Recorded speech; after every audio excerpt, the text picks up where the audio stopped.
Boa tarde a todos e desde já o meu muito obrigado àqueles que me vão acompanhar e que vão voltar aqui agora. Estive algum tempo parado, é verdade, e sabem que naturalmente isso deve-se sobretudo ao facto de eu ter tido muito trabalho, como eu vos referi, tenho tido mesmo imenso trabalho. Consegui finalmente voltar a Que cá. me vão. Consegui voltar aqui, regressar aqui à advocacia, como eu vos disse, tive imenso trabalho, tive também ao mesmo tempo as aulas na Malásia que me tiraram, aí me retiraram aqui algum tempo, aliás, todo o tempo, e eu agora acho que já tenho as coisas equilibradas, acho que já vou conseguir aqui alguma estabilidade e então é por isso mesmo que eu não queria deixar o ano de 2023 sem antes poder vir aqui fazer uma despedida deste ano e ao mesmo tempo anunciar aquilo que está por vir para o novo ano. Portanto, assim sendo, eu desde já saúdo todos aqueles que forem entrando, todos aqueles que forem aparecendo, e desejo desde já, faço desde já votos de bom ano e já agora também para os russos que aqui forem entrando, se Novem Godom, que sei também que é o novo ano e que o Natal está a caminho, daí que se rasgue-se de fome para todos. Portanto, eu estou aqui, estou de regresso, lá está, eu não quero fazer coisas, eu não gosto de fazer coisas apenas para encher o tempo, apenas para dizer que estou presente, apenas para dizer que estou a fazer todos os dias as coisas, ou têm de ser pensadas. Fazer cada direto, como vocês sabem, retira muito tempo, porque quem quer fazer estas coisas de forma séria tem de procurar muita informação para não vir para aqui simplesmente dizer, como se diz em português, pataquadas, não é? Portanto, isto não é só disparar as coisas e depois, se estiver certo, perfeito. Se não estiver certo, paciência, podia ter estado. Por isso, não é isso seguramente que eu quero fazer. Eu gosto de fazer as coisas de forma organizada, gosto de fazer as coisas com a informação toda muito bem orientada e, portanto, é exatamente isso que me levou a vir adiante sucessivamente o regresso aqui ao meu canal. Nunca abandonei o canal, como eu disse, mas, como eu também já vos disse, eu não vivo propriamente dos lives, portanto, e como tenho de continuar a assegurar que entra dinheiro para casa para poder pagar as minhas contas, é por isso que as coisas foram sendo também adiadas, porque tive de estabelecer prioridades, embora fosse acompanhando naturalmente a evolução dos acontecimentos internacionais. Senhor Zamur, Senhor Felipe, Senhor Daniel, desde já o meu muito obrigado e agradeço por estarem sempre presentes e por continuarem sempre aqui a seguir. E o que eu quero dizer é que a partir de agora vamos retomar a normalidade outra vez dos diretos, outra vez das análises, porque eu já tenho agora as coisas mais ou menos alinhavadas, portanto, será com certeza com muito maior regularidade que aqui regressarei e espero poder retomar a normalidade. Senhor Luís, uma boa tarde para si também. Ora bem, o tema com que eu gostaria de encerrar este ano e ao mesmo tempo de marcar aqui o meu regresso também aqui ao meu canal. Volto a dizer, eu nunca abandonei o meu canal. Simplesmente tive de deixar para poder ter tempo para poder dar outra vez a mesma rotação. Portanto, eu estou aqui de volta, por assim dizer. Mas era exatamente para assinalar as figuras de 2023 e as previsões de 2024. Olá, Anabel. Olá, senhora Braga. Muito obrigado também por estar aqui. E desde já saúdo a senhor Charles Pereira, a senhor BLD 9. Portanto, saúdo desde já todos aqueles que forem entrando. O que é que eu gostaria de salientar desde já como as figuras principais de 2023? Eu diria desde logo, isto parece um lugar comum, mas a verdade é que, é impossível nós ignorarmos uma situação que continua a influenciar toda a realidade mundial e continua a condicionar também toda essa realidade, que é o conflito na Ucrânia. E o conflito na Ucrânia, que, volto a dizer, nós temos uma guerra na Ucrânia, pelo menos uma guerra de facto, desde o ano de 2014. Ela não começou a 24 de fevereiro de 2022.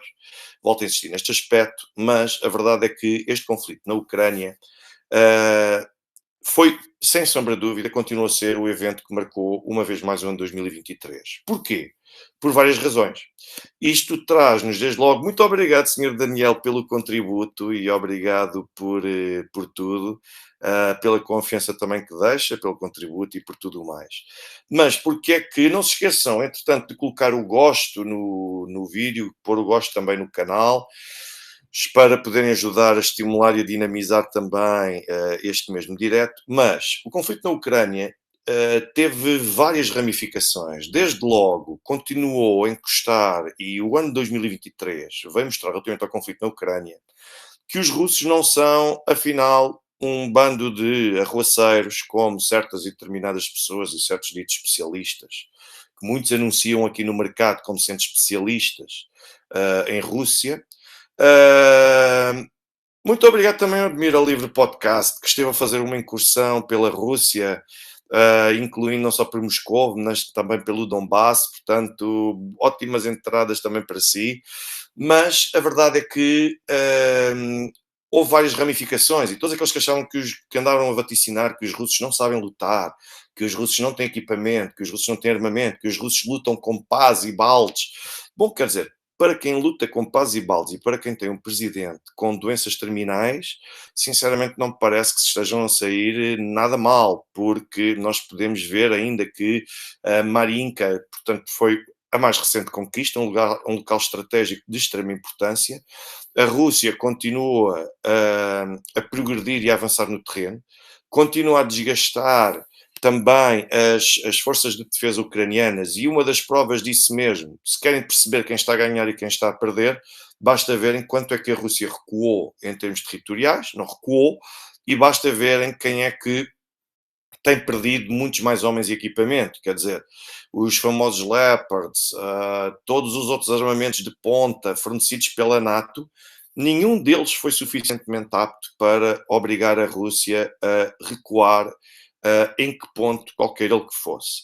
Mas deixem-me dizer-vos que achei interessante, aqui há cerca de uma semana, a ex-primeira-ministra Yulia Tymoshenko, quando veio pedir, perante a situação de desespero dos ucranianos no terreno, porque lá está, vão perdendo homens de forma absolutamente copiosa e de forma absolutamente apocalíptica, e isto já não dá propriamente para reabastecer. E ainda eu ouvi a Yulia Tymoshenko dizer que aquilo que vai acontecer, ou que deveria acontecer, era que fossem mobilizados metade dos polícias ucranianos.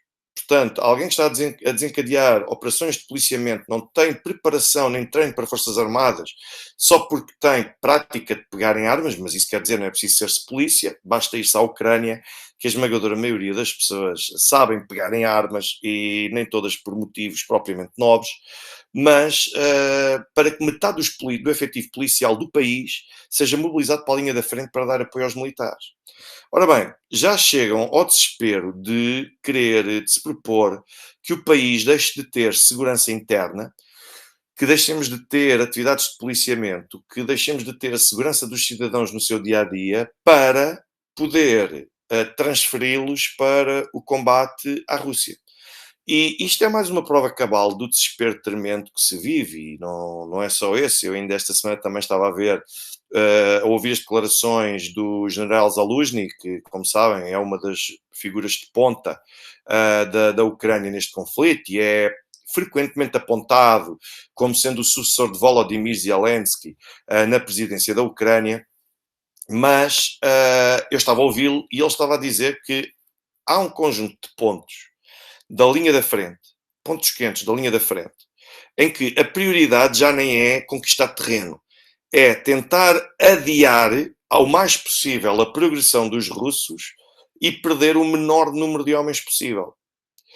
Se isto é de quem está a perder e de quem está a ser fracassado na sua operação militar, bom, então eu não sei o que é que será alguém que seja bem sucedido, talvez se calhar tenhamos conceitos diferentes. A verdade é que é isto que se está a passar na prática. Daí que eu diga que o conflito na Ucrânia é aquele, sem sombra de dúvida, que marcou e continua a marcar muito mais o ano de 2023. Até porque o conflito na Ucrânia veio mostrar que, afinal, a Rússia, que toda a gente previa também que ia ter uma economia falida, que ia entrar em bancarrota, que ia iniciar o caos. Eu volto a dizer aquilo que eu sempre disse desde o início desta operação militar especial. As pessoas confundem desejos com realidade. As pessoas confundem sonhos, ambições e o seu próprio ódio com as componentes técnicas e com a vida prática propriamente dita. E depois confundem, acusando naturalmente uma de ser a outra, e depois as pessoas acabam por ter um choque com a realidade. Portanto, e a verdade é que quando nós vemos que a Rússia registra uma taxa de crescimento económico de 3,5% no ano de 2023, nós vemos que, afinal, os russos, apesar de todas as sanções, continuam a ser muito bem-sucedidos. E não só continuam a ser muito bem-sucedidos e continuam a contrariar e a calar todos aqueles que vaticinavam o fracasso da economia russa e da política russa, como, ainda por cima, os russos registaram uma, uma receita fiscal para o orçamento e para os cofres do Estado com, a nível histórico, por parte de setores da economia, de atividade da economia, que não eram propriamente os melhores contribuidores. E pela primeira vez na história da Rússia, a Rússia conseguiu ter muito mais receitas provenientes de outras indústrias e setores da economia que não a indústria as indústrias fósseis. Ou seja, para quem diz que a Rússia é um país que só depende do petróleo, e que se não for o petróleo, que aquele país não tem nada, bom, lá está. Para já, as pessoas para já desconhecem, a quem diz isto, desconhece a Rússia, desde logo. Mas a verdade é que isto prova que a Rússia ter tido muito mais receitas por parte de vários setores da economia uh, que não os da indústria energética ou da indústria fóssil, isto só demonstra que a Rússia conseguiu contornar as sanções e conseguiu também tornar-se autossuficiente numa série de outros aspectos onde toda a gente vaticinava que iriam fracassar. Senhor Luís Filipe, precisa aqui do meu e-mail e eu vou deixar o mail a ele para que me possa contactar. E é por isso que eu continuo a achar a Elvira a Nebulina como sendo uma das figuras do ano de 2023, sem sombra de dúvida, tal como o presidente Vladimir Putin, que conseguiu manter-se sempre fiel a tudo aquilo que aconteceu e a todas as pressões externas, não cedeu, conseguiu manter o apoio popular e consegue entregar, antes das eleições de março já de 2024, consegue entregar um país que está em melhor situação económica, apesar de estar envolvido num conflito armado, consegue estar em melhor situação financeira e económica do que estava antes de ele ter começado. Portanto, quando tudo apontava para ser exatamente o contrário. Aliás, a própria Elvira Nabiulina tinha na altura, enquanto conselheira de Vladimir Putin, não só enquanto governadora do Banco Central, não só enquanto governadora do Banco Central da Rússia, mas também enquanto conselheira económica de Vladimir Putin, foi uma das que mais veementemente expôs os seus receios para com a situação económica decorrente do início da operação militar especial, porque de facto receava-se que a extrema dependência que a Rússia tinha do exterior pudesse ser de alguma forma estrangulada, pressionada. E a verdade é que começou e continua a ser pressionada, mas a Rússia conseguiu inverter esse cenário. A Rússia está agora a apresentar um conjunto de outros argumentos que mostram que a Rússia é um país que se recomenda e que se sugere.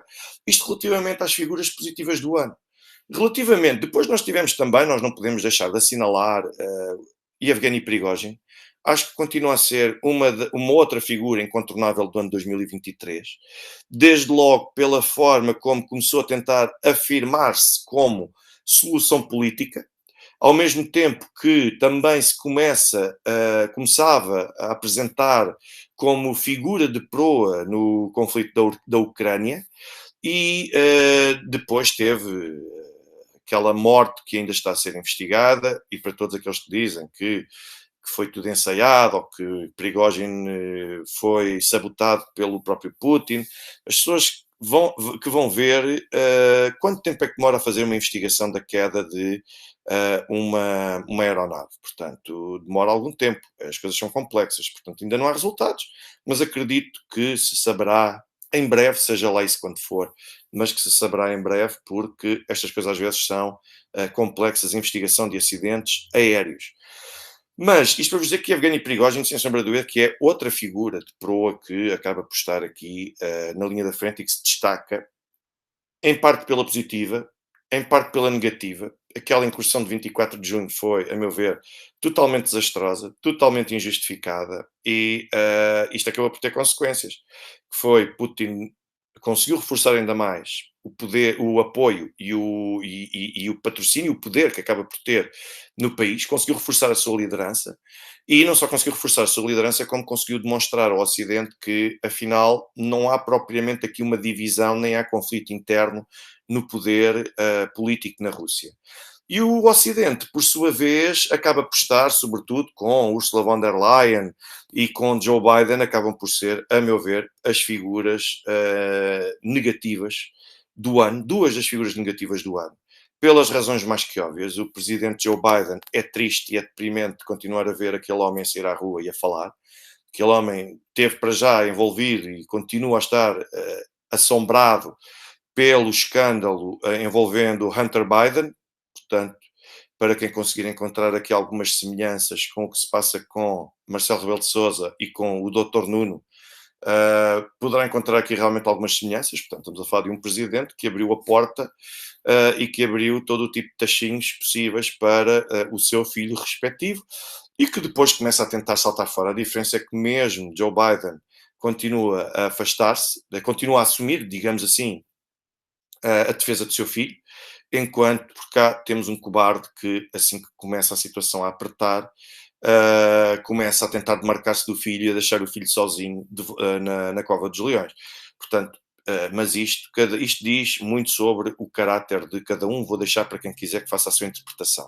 O que é certo é que Joe Biden continua apostado em fragilizar a Rússia, Ursula von der Leyen a mesma coisa, Stoltenberg a mesma coisa, ou seja, o Ocidente continua empenhado a querer que uh,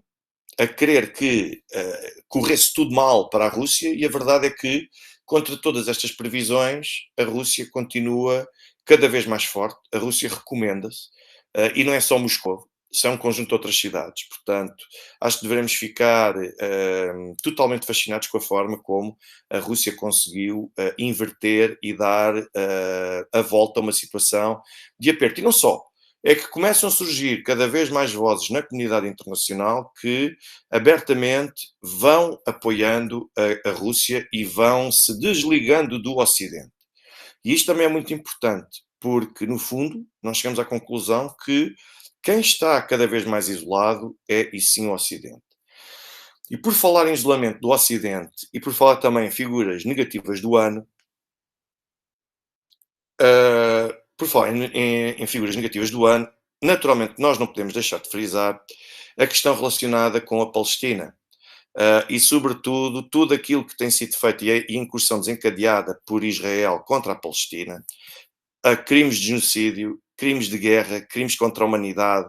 Portanto, há aqui todo o tipo de crimes e até mesmo crimes de agressão que o cardápio está aqui todo completo para aqueles que acompanham os chamados core crimes ou crimes internacionais de maior gravidade, como são estes quatro que eu aqui referi.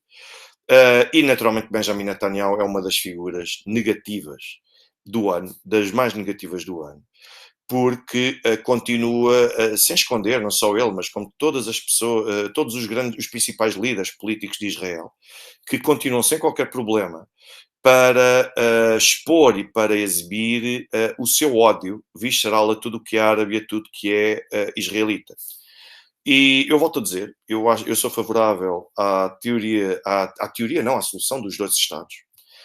Acho que não é execuível, nem faz qualquer tipo de sentido agora dizer que não existe uma Palestina que existe há mais de pelo menos 1500 anos no território onde está e no território onde hoje está instalado Israel, e também não acho que seja execuível, nem acho que seja sequer minimamente recomendável que um país que se foi afirmando desde 1948, chamado Israel, que subitamente tentemos apagar a história e dizer que não existe Israel e que a partir de agora vai deixar de existir. A meu ver, isto não é solução. Daí que a solução dos dois Estados, sempre tendo em atenção as fronteiras de 1967, parece-me a mim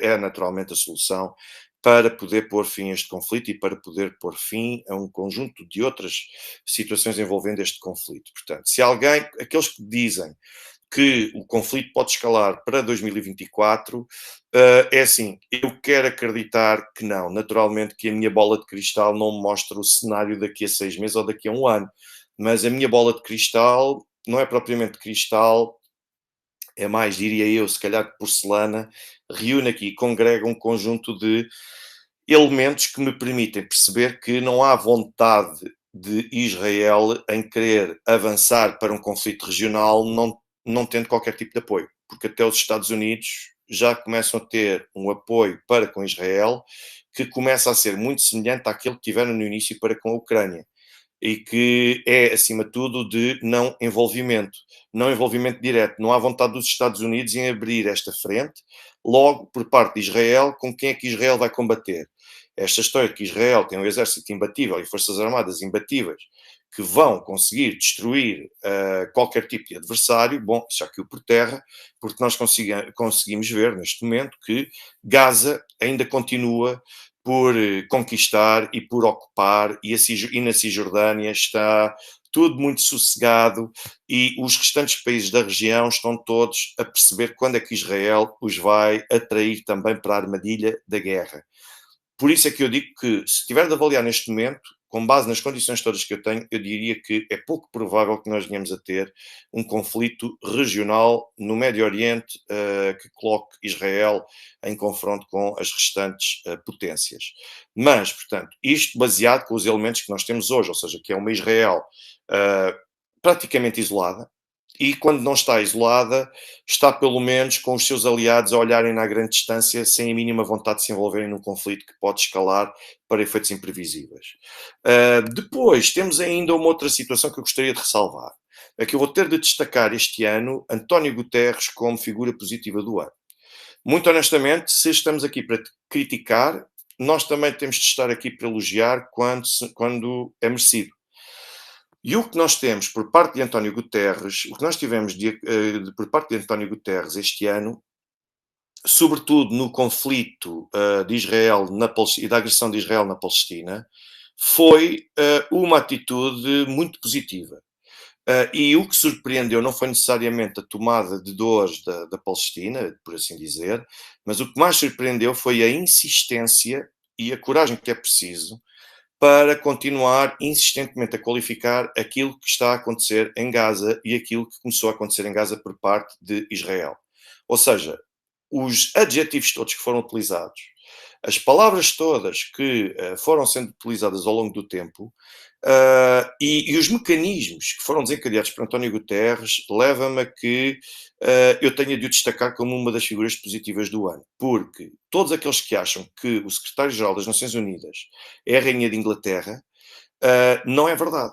E não é verdade porque o secretário-geral das Nações Unidas pode, desde logo, dar origem e pode promover a abertura de inquéritos para situações específicas, o que por si só, ainda que não tenha uma decisão, ainda que não tenha um impacto direto no terreno, pelo menos ajudará a expor aquilo que se poderá estar a passar num determinado lugar do mundo. E, por outro lado, pode também fazer o célebre artigo 99, que toda a gente falou e que muito se discutiu, e que ajuda a levar um tema e um tópico a ser discutido no Conselho de Segurança, mesmo que algum dos membros permanentes discordem disso mesmo, discordem desse tema. Ou seja, e António Guterres tem sido muito contundente nas intervenções que tem feito. Aliás, é também importante nós percebermos as críticas que têm chovido sobre António Guterres por parte dos líderes israelitas. E quando nós vemos que é feito, no tom em que é feito, acho que mesmo aqueles que sejam mais céticos, como eu sou muito cético da intervenção de António Guterres em geral, e da qualidade de António Guterres enquanto líder internacional, por assim dizer, eu acho que isso tudo se desfaz se nós olharmos com atenção para aquilo que tem sido a liderança e o posicionamento de António Guterres relativamente aos crimes cometidos por Israel. Portanto, eu tenho naturalmente de o assinalar como uma das figuras de proa deste ano de 2023. Agora, vamos entrar um pouco naquilo que poderão ser as previsões para 2024. E nós temos aqui vários palcos que suscitam e captam, a meu ver, muita atenção. Desde logo, um deles é que nós vamos ter eleições para o Parlamento Europeu. E com essas eleições para o Parlamento Europeu é muito interessante perceber que nós vamos ter também uma nova Comissão Europeia. Agora, a questão é perceber, vamos ter uma nova Comissão Europeia, no sentido de totalmente reformulada com uma nova liderança, ou vamos ter uma nova, velha liderança da Comissão Europeia? Ou seja, com um novo mandato de 5 anos, mas renovado com a liderança de Ursula von der Leyen. E aquilo que eu posso dizer sobre isso é que Ursula von der Leyen continua a tentar distribuir-se entre a tentativa de chegar à NATO, a secretária-geral da NATO, e ao mesmo tempo mantendo a renovação do mandato como Presidente da Comissão Europeia. A verdade é que isto não é uma forma de elogio, não quero que entendam dessa forma, mas é preciso reconhecer que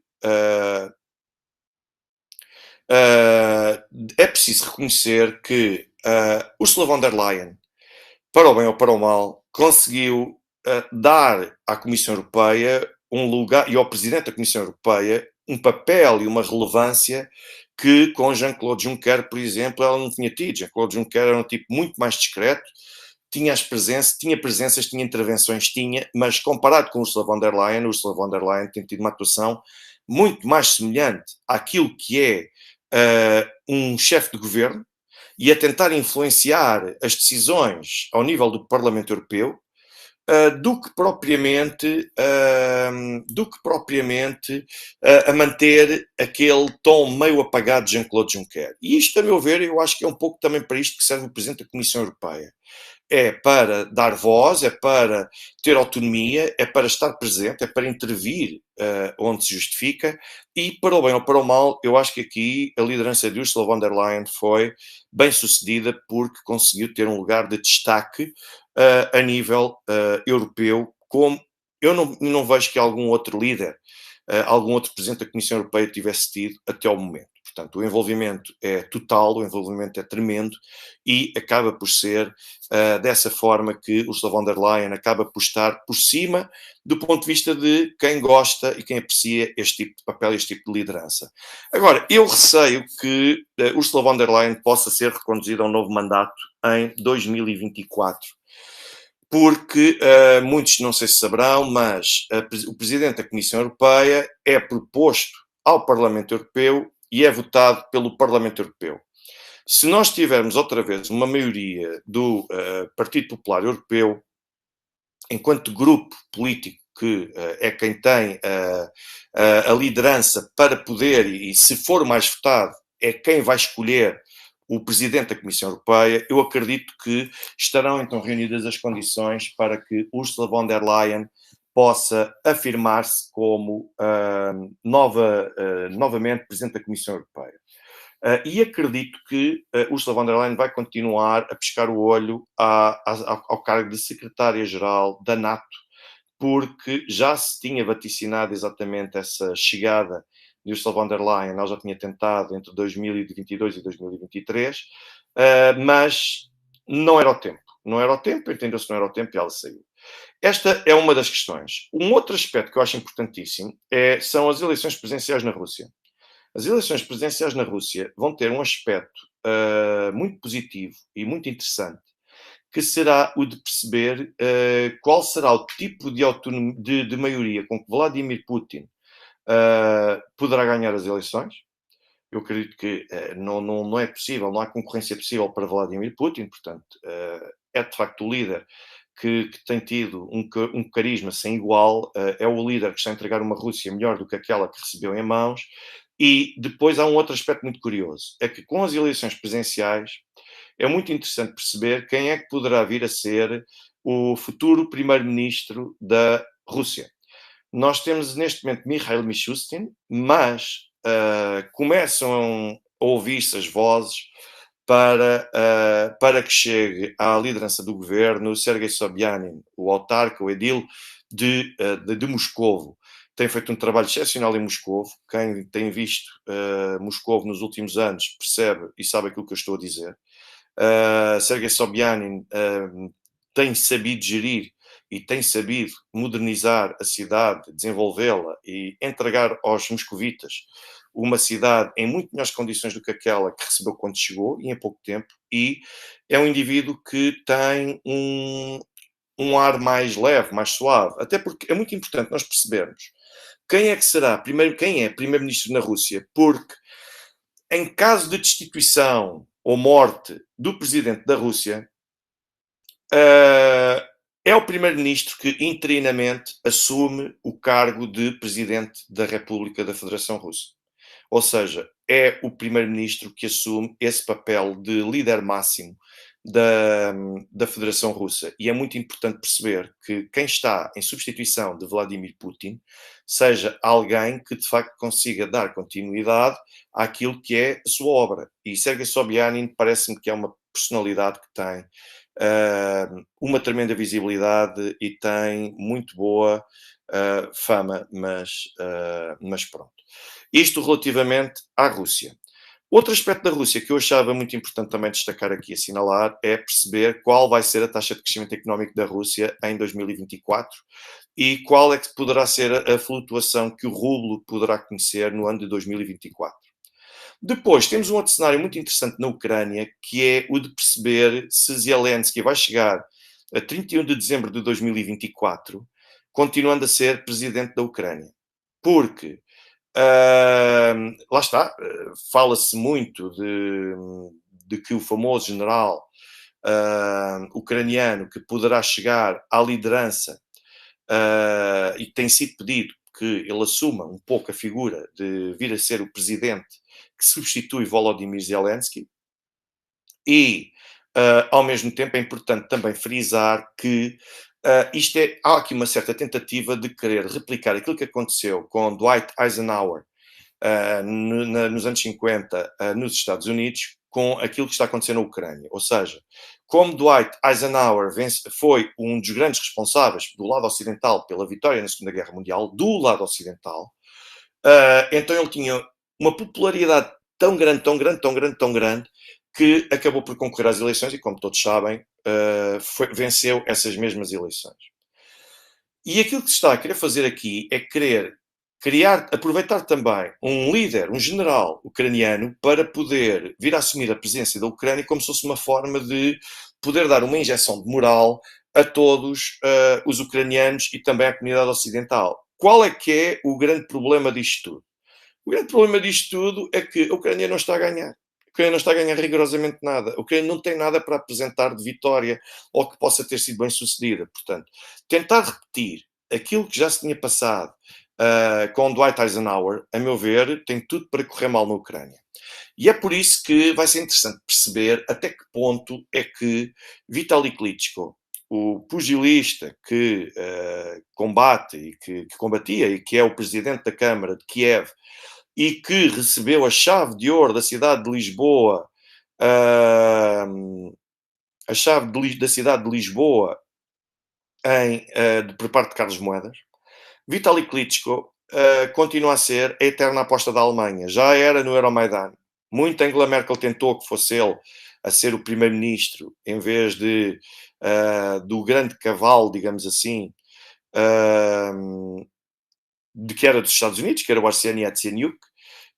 Na altura perdeu Angela Merkel, mas as ligações que existem entre Vitaly Klitschko e a Alemanha são muito grandes. Eu acredito que a Alemanha possa tentar fazer aqui pressão para que Klitschko venha a suceder a Volodymyr Zelensky em 2024.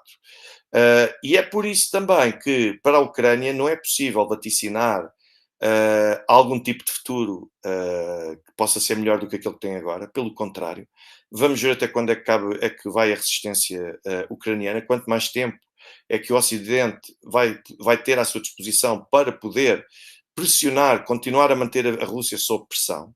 Portanto, eu não vejo como é que isso possa vir a acontecer. E é por isso também que vai ser muito interessante de poder perceber como é que vão decorrer as eleições nos Estados Unidos. Os democratas estão a recorrer à justiça para tentar vencer na secretaria aquilo que não conseguem e que não conseguem travar no terreno, que é a ascensão de Donald Trump. Portanto, Donald Trump tem a popularidade que tem. Eu diria, eu acho altamente provável que se Donald Trump puder concorrer às eleições presidenciais dos Estados Unidos em 2024 em todos os círculos eleitorais, eu atrevo-me a dizer que ponho aqui 100 euros em cima da mesa em como Trump ganha a Joe Biden. E podem vir chorar que, porque houve fraude, porque houve notícias falsas. Só há notícias falsas e só há fraude quando ganha as pessoas que as pessoas não querem. Portanto, é tão simples quanto isso. Um abraço para Moscou também, Sr. José Rui Santos. Mrs. Ernestina Fernandes, thank you very much. Very happy to see you as well, and I wish you a happy new year for you too. E por outro lado, vamos ver como é que vai ser a reação então relativamente a Donald Trump, porque se Trump não for retirado dos boletins de voto, continuo a insistir que vai haver mudança na Casa Branca e que Trump consegue ganhar. Se não for assim, vamos ver até que ponto é que Joe Biden estará capacitado para continuar a assumir a presidência dos Estados Unidos. Portanto, Joe Biden é facilmente perceptível que é um homem mentalmente debilitado, é tão simples quanto isso. É mentalmente debilitado, percebe-se pelas intervenções que tem, pelas saídas que tem, até pela forma de andar, de se movimentar, portanto. E isto não é propriamente uma tentativa de insulto. Quando eu digo mentalmente debilitado, é mesmo no ponto de vista, de sublinhar que Joe Biden é uma pessoa cuja idade e cujas faculdades mentais já não lhe permitem estar à altura do cargo que ele está a representar. Ainda esta semana estava a ver uma notícia que dizia que Joe Biden passou mais tempo de férias do que em trabalho nos Estados Unidos e é o presidente dos Estados Unidos, já não sei em quantos anos, que mais férias teve durante o seu mandato. Portanto, acho que isto também quer dizer muito daquilo que é num período tão crítico como este, que é o que os Estados Unidos estão a viver neste momento. Mas, ainda por falar em Estados Unidos, eu assinalo desde já o facto de eu acreditar que para 2024 nós possamos vir a assistir, continuar a assistir àquilo que se chama de desdolarização. Eu já tinha falado no canal do comandante Robinson Farinazzo que perspectivava que a viagem que tinha acontecido de Vladimir Putin a 3 países árabes, que há umas semanas, prendia-se não com a Palestina e com Israel, mas sim com a tentativa de persuadir a Arábia Saudita e os Emirados Árabes Unidos a abandonarem de uma vez por todas as transações em dólar. Porque formalmente abandonaram-nas, o comércio de petróleo também em dólares, formalmente comunicam que sim, mas depois na prática ainda continuam a praticar e utilizar o dólar. E isto é muito importante para se enfraquecer e fragilizar a moeda dos Estados Unidos e com isso também acabar por pedir que se abandone o dólar enquanto moeda utilizada para este tipo de balança internacional. Ora bem, o que é que eu gostaria de dizer mais? Há um conjunto de outros palcos que, a meu ver, vão estar sempre aqui debaixo das atenções, nomeadamente no que diz respeito, por exemplo, ao Reino Unido. Porque o Reino Unido vai ter eleições, estão previstas em janeiro de 2025, mas há a possibilidade de podermos ter Keir Starmer como primeiro-ministro do Reino Unido. As sondagens continuam a ser categóricas, portanto mostram várias delas até o dobro das intenções de voto nos trabalhistas do que propriamente nos conservadores. E parece-me quase uma inevitabilidade perceber como é que Rishi Sunak vai conseguir ter uma certa habilidade para conseguir recuperar algum tipo de popularidade e de intenções de voto. Não me parece que seja a pessoa indicada para isso. Eu acho que Rishi Sunak tem tudo menos carisma político, nasceu para ser um tecnocrata, não nasceu para ser um líder político, e a prova disso é o total fracasso e as posições que tem vindo a assumir.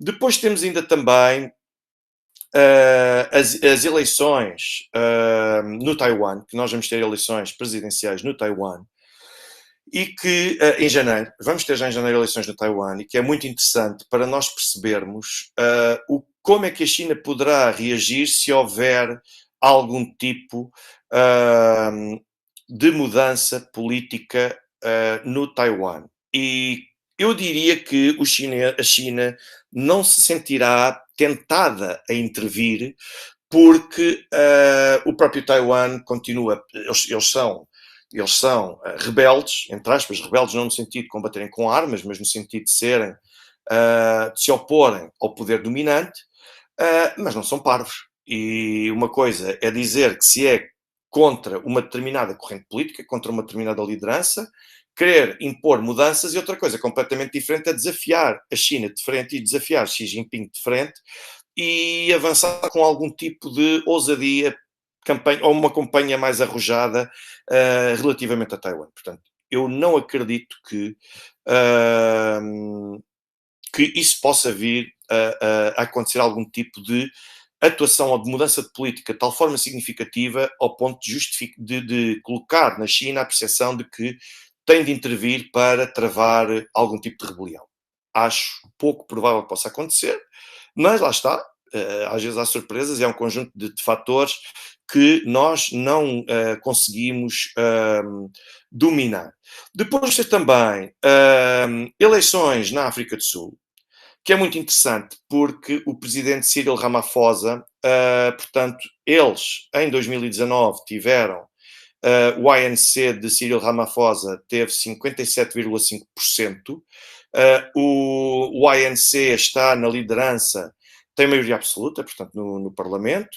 O ANC teve sempre maioria absoluta desde 1994 e, embora seja muito provável, altamente provável que o ANC volte a vencer, dúvidas existem de que o ANC consiga manter essa maioria absoluta no Parlamento.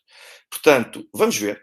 Vamos ver se realmente Cyril Ramaphosa consegue manter a maioria absoluta para o ANC no Parlamento e, não a conseguindo manter, como é que poderá ser, que política poderíamos ter na África do Sul? É que até o momento aquilo que nós tínhamos era uma política pura e dura era o ANC e mais 10, por assim dizer, isto aplicando uma lógica futebolística quase.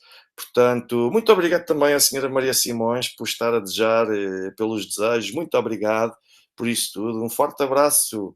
Bom ano também. Se não vem Godão, portanto, espero que sim para si também e para os seus, senhor Dionísio Mugabe, a mesma coisa. Ora bem, isto relativamente ao ANC, portanto, vai ser muito interessante perceber quais vão ser as dinâmicas que nós vamos ter ou não a nível de política para a África do Sul enquanto potência regional. Depois, devemos estar atentos também à Etiópia. Devemos estar atentos à Etiópia, porque a Etiópia continua, juntamente com o Sudão e com o Egito, numa linha de tensão em torno do Nilo, e o combate pelos recursos, ou disputa de recursos naturais, sobretudo a água, continuará a ser uma nota dominante e poderá ser passível de provocar algumas tensões na Etiópia, sede da União Africana, potência regional, e que sempre conheceu ao longo da sua história uma série de acontecimentos que mantiveram sempre a tensão a acontecer nesse mesmo país e também na região. Outro foco que eu também sugiro a captação de atenção será a Arménia. A Arménia e a forma como a Arménia Arménia e Moldávia, a forma como a Arménia e Moldávia podem sentir a tentação de se inclinarem mais para o Ocidente e o quanto isso lhes pode custar caro, desde logo a nível económico e depois mesmo a nível político, correndo o risco de ficarem isolados a nível regional. Portanto, são dois países para os quais eu também sugiro a atenção. E depois, como é natural, nós não podemos esquecer países uh, como por exemplo o Brasil, que é a potência que é o BRICS, tem tudo para, é um país que tem tudo para correr bem. Senhora Cristina Oliveira, muito obrigado. Um feliz 2024 também para si e muito sucesso para si e ao senhor Ayrton Miguel também para Moçambique. Mas em março vamos ter as eleições em Portugal, dia 10 de março. Eu já disse que a minha estimativa é que, atenção, não confundir estimativa com vontade. A minha estimativa é de que o PS volta a vencer as eleições, mas, não com maioria, mas sem maioria absoluta. Portanto, a vencer as eleições, vence com maioria relativa e depois as contas fazem-se, não quer dizer que venhamos a ter Pedro Nuno Santos como primeiro-ministro. Eu acho que as contas depois se vão fazer em função daquilo que for o crescimento do Bloco de Esquerda e o crescimento do Chega, para tentar perceber quem é que consegue ajudar à formação de uma maioria no Parlamento. Mas se Luís Montenegro, de facto, diz que o Chega é a linha vermelha que não faz acordos com o Chega, bom, então escusado será dizer que vamos ter um governo do PS, eventualmente apoiado pelo Bloco de Esquerda ou por qualquer outra força política que assim o entenda que deve apoiá-lo, incluindo, eu já estou a ver o PAN dá para todo lado, não é? Isto dá pano para mangas, mas pronto. E a verdade é que o Chega parece-me que vai ser claramente o partido que mais vai subir em termos eleitorais. Se isso será suficiente para fazer Luís Montenegro engolir o seu orgulho e celebrar um acordo, isso já são outros 500, já ninguém, acho que é difícil nós podermos dizer qualquer coisa, portanto, mas esta é a minha perspectiva, é que o PS vença as eleições, com maioria simples, e que depois seja uma questão de perceber se Chega ou Bloco de Esquerda, qual destes é que terá uma presença positiva e suficientemente decisiva para poder viabilizar um governo de esquerda ou um governo de direita. Portanto, vamos fazer as contas no fim. Eu, quanto a isso, já não entro nessas contas. O PCP, eu estimo que não cresça. Eu estimo que ou estagne ou que venha a reduzir a sua representação. Mas lá está, isto não é uma questão de vontade, isto é uma questão de estimativa. Eu acho que o PCP vai pagar em demasia e vai pagar em demasia a campanha e a demagogia de partidos como o Bloco de Esquerda e até mesmo Pedro Nuno Santos à frente do PS. Acho que vai ser por aí. Eu, ao contrário daquilo que muitos dizem, eu não consigo perceber onde é que o eleitorado do Partido Comunista consegue transferir-se diretamente para o Chega. E há vários estudos e várias sondagens sobre pessoas que votaram no Chega e quanto às suas intenções de voto antes de votarem no Chega, que mostram que talvez o Partido Comunista Português é aquele que menos eleitores dá para depois votarem no Chega. Portanto, quem diz que o PCP ou Chega as suas transferências de um para o outro, isso foi uma falácia que se instalou. As pessoas acharam que realmente era sonante, que era uma coisa gira e exótica de se verificar e de concordar, e a partir daí toda a gente repete isso até à exaustão. Mas é completamente falso que seja o antigo eleitorado PCP que esteja a alimentar o Chega. As coisas não estão a funcionar assim, pelo menos. Portanto, e acredito que o Chega vai ser capaz até de ganhar em alguns círculos eleitorais em Portugal. Portanto, o Chega, acho que mais facilmente vai o Chega aproximar-se do PSD do que propriamente o PSD de poder ter hipóteses de superar o Partido Socialista.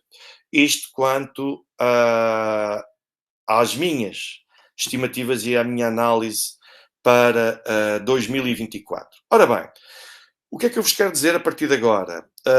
Muito obrigado, Sr. Luís Filipe, muito obrigado. E obrigado a todos aqueles, Sr. Tony Silva também, Sr. Rick Nelson, também Sra. Braga, muito obrigado por tudo que dizes também, e pelo apoio que tens manifestado e a todos aqueles que se têm aproximado. O que é que eu posso dizer a partir de agora? Para 2024, o que é que eu posso prometer? Ponto número 1. Vou continuar a apostar forte na democracia, na advocacia, na democracia também, mas na advocacia. E, além disso, vocês vão ouvir falar muito brevemente, vão ter notícias de algumas causas que eu estou a representar em tribunal.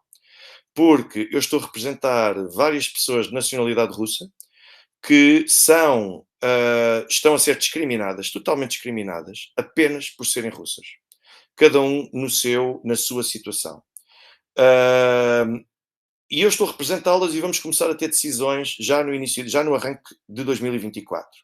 Eu vou fazer questão de as trazer à praça pública porque eu ainda, aqui há cerca de 2, 3 semanas, tive a confirmação oficial do antigo CEF, atual AIMA, de que existem indicações da direção do Serviço de Estrangeiros e Fronteiras e agora Agência para a Integração e para as Minorias e Asilo para travarem e para porem um bloqueio em tudo o que sejam processos relacionados com russos. Tudo o que seja russos é para travar, é para suspender. E é isso que eu estou a combater. Não só, eu faço muitas outras coisas, entre as quais essa, que é a de ir a tribunal e desbloquear as coisas. E eu vou ter notícias para vos trazer muito brevemente. E, acima de tudo, o que é que eu posso perspectivar mais em 2024? O que eu posso perspectivar mais em 2024 é que vou voltar a retomar a normalidade outra vez dos diretos, com os convidados. Portanto, fiquem atentos, porque eu espero trazer muitos conteúdos que possam voltar a agradar a todos. E aqueles que não agradarem, olhem, pelo menos que tentem discutir as coisas que forem acontecendo. Portanto, uma vez mais, desejo a todos umas ótimas entradas, umas boas saídas e umas melhores entradas, e desejo que seja um ano 2024 tremendo de sucessos. Portanto, desde já, um feliz ano novo, se Nový Gadom e também se Rождеством.